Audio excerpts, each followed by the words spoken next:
Hello നമസ്കാരം. Tara's ഓണർക്ക് ചേട്ടൻ എല്ലാവർക്കും സ്വാഗതം. നമ്മളിന്നൊരു ഈവനിങ് സ്നാക്കിൻ്റെ റെസിപ്പി ആയിട്ടാണ് വന്നേക്കണത്. ഉന്നക്കായ ആണ് ഉണ്ടാക്കി വെച്ചേക്കണത്. അപ്പോൾ ഉന്നക്കായ ഞാൻ ആദ്യമായിട്ടാണ് ഉണ്ടാക്കുന്നത്.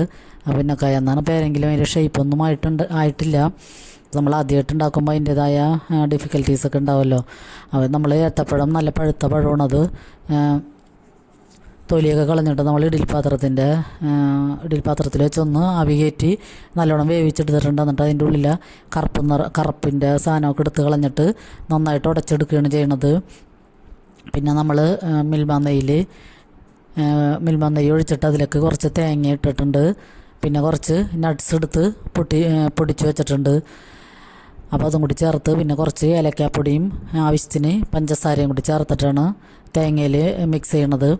അപ്പോൾ നമ്മൾ ഈ പഴം നന്നായിട്ട് ഫോർക്ക് വെച്ച് ഉടച്ചെടുത്തിട്ടുണ്ട്. പിന്നെ അത് ചില കഷ്ണങ്ങളിങ്ങനെ കട്ടയായിട്ട് എടുക്കണമായിരുന്നു. ഞാൻ കൈ കൊണ്ട് നന്നായിട്ട് ഉടച്ച് ചേർത്തിട്ടുണ്ട്. അപ്പോൾ ഇത് നല്ല പഴുത്ത പഴമായ കാരണം നന്നായിട്ട് ഉടഞ്ഞ് കിട്ടിയിട്ടുണ്ട്. അപ്പോൾ നമ്മൾ ഈ തേങ്ങ മിൽമ നെയ്യിൽ നല്ലോണം ഒന്ന് വഴറ്റിയെടുത്താൽ മതിയാകും. പിന്നെ അതിലൊക്കെ ആവശ്യത്തിനുള്ള പഞ്ചസാരയും ചേർത്ത് പിന്നെ ആ നട്ട്സ് പൊടിച്ച് വെച്ചേക്കണത്. അപ്പോൾ ആ നട്ട്സ് പൊടിച്ചത് ഇത്തിരി കൂടിപ്പോയി ക്രഷ് ചെയ്തെടുത്താൽ മതിയായിരുന്നു. അപ്പോൾ ആ പൊടിയും കൂടിയും ഇതിലൊക്കെ ചേർത്ത് കൊടുത്തിട്ടുണ്ട്. അപ്പോൾ നമ്മൾ ഇതൊക്കെ മിൽമ നെയ്യ് തന്നെയാണ് സെറ്റ് ചെയ്തെടുക്കണത്. ഈ തേങ്ങയുടെ കൂട്ടൊന്ന് വഴച്ചതിന് ശേഷം നമുക്ക് ഈ പഴമൊന്ന് കയ്യിൽ വെച്ചിട്ടൊന്ന് പരത്തിയെടുക്കാം. ഇത് വടക്കോട്ടുള്ള സ്ഥലങ്ങളിലുള്ളവരൊക്കെ ഉണ്ടാക്കി കണ്ടിട്ടുണ്ട്. ഇത് ഇപ്പം ഞാൻ ആദ്യമായിട്ടാണ് ഉണ്ടാക്കണത്. അപ്പോൾ മോളാണ് ഉണ്ടാക്കണത്. ഇത് അവൾ ഇതിക്ക് മുമ്പ് ഉണ്ടാക്കിയിട്ടുണ്ടെന്ന് പറഞ്ഞ്. അപ്പം ഇത് ഞങ്ങൾ മിൽമ നെയ്യ് തന്നെയാണ് ഇത് മൊരിച്ചെടുക്കണത്.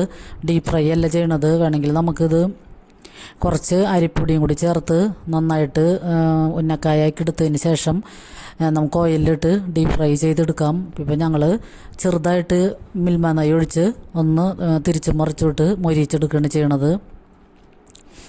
അപ്പോൾ ഇത് അടിപൊളി ടേസ്റ്റാണ് ഈ പലഹാരത്തിന്. ഇതൊരെണ്ണം മക്കളൊക്കെ എക്സാമൊക്കെ കഴിഞ്ഞ് വരുന്ന മക്കൾക്ക് ഇതൊരെണ്ണം കൊടുത്ത് ചായയും കൂടി കൊടുത്തു കഴിഞ്ഞാൽ പിന്നെ അവർക്ക് രാത്രി വരെയും ഒട്ടും വിശക്കില്ല. നല്ല ഹെവി ആയിട്ടുള്ളൊരു പലഹാരമാണത്.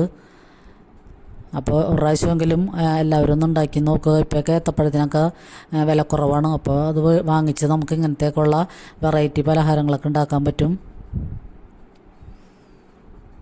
അപ്പോൾ എപ്പോഴും ഞാൻ ഏത്തപ്പഴം വെച്ചിട്ട് പഴംപൊരിയൊക്കെയാണ് എപ്പോഴും ഉണ്ടാക്കണത്.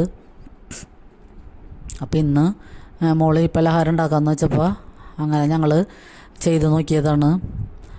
അപ്പോൾ അത് അടിപൊളി ടേസ്റ്റായിരുന്നു. ഇത് കഴിക്കുമ്പോൾ നമുക്ക് ഒരെണ്ണം കഴിച്ചാൽ തന്നെ നന്നായിട്ട് ഫില്ലാകും. ഇപ്പം ചോറൊക്കെ കഴിക്കാതെ തന്നെ നമുക്ക് രാത്രി ഇതൊരെണ്ണം കഴിച്ചാൽ തന്നെ നമുക്ക് പിന്നെ വേറെ ഫുഡൊന്നും കഴിക്കേണ്ട ആവശ്യം വരില്ല. അത്രയും നല്ല ഹെവിയാണിത്. ഇപ്പം നല്ല ഹെൽത്തിയുമാണ്. നെയ്യും നട്ട്സൊക്കെ ചേർന്നേക്കണ കാരണം നല്ല ഹെൽത്തി ആയിട്ടുള്ളൊരു ഈവനിങ് സ്നാക്കാണ്. അപ്പോൾ നമ്മൾ ആ ചീനിച്ചട്ടി തന്നെ കുറച്ച് നെയ്യ് ഒഴിച്ചിട്ട് ഇതൊന്ന് മൊരിച്ചെടുക്കണം. അപ്പോൾ ആ ചീനിച്ചട്ടിയിൽ ചെറുതായിട്ട് അടുക്കി പിടിക്കണ കാരണം ഞങ്ങൾ പാൻ മാറ്റി നോൺ സ്റ്റിക്കിൻ്റെ ആക്കിയിട്ടുണ്ട്. അതിൽ നമ്മൾ കുറച്ച് നെയ്യ് ഒഴിച്ചിട്ട് ഈ ഉന്നക്കായ ഇട്ടിട്ടൊന്ന് മൊരിച്ചെടുക്കണം. പിന്നെ ഇത് പഴവും നട്ട്സ് എല്ലാനും നമ്മൾ വേവിച്ചേക്കണ കാരണം പിന്നെ അധികം ഡീപ്പ് ഫ്രൈ ചെയ്യേണ്ട ആവശ്യമില്ല. അപ്പോൾ എല്ലാവരും ഈ പലഹാരങ്ങളൊന്ന് ട്രൈ ചെയ്ത് നോക്കുക. അപ്പോൾ എല്ലാവരുടെയും സപ്പോർട്ട് ഇനിയും വേണം.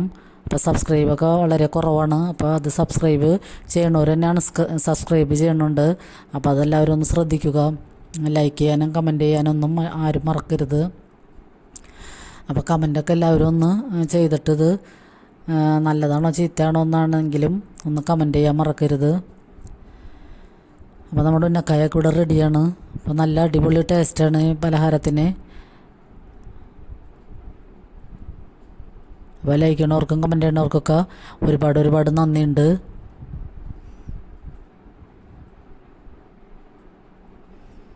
അപ്പോൾ നമ്മുടെ ഈ നാടൻ റെസിപ്പീസൊക്കെ കാണാൻ നമ്മുടെ ചാനലൊന്ന് സബ്സ്ക്രൈബ് ചെയ്ത് സപ്പോർട്ട് ചെയ്യണം.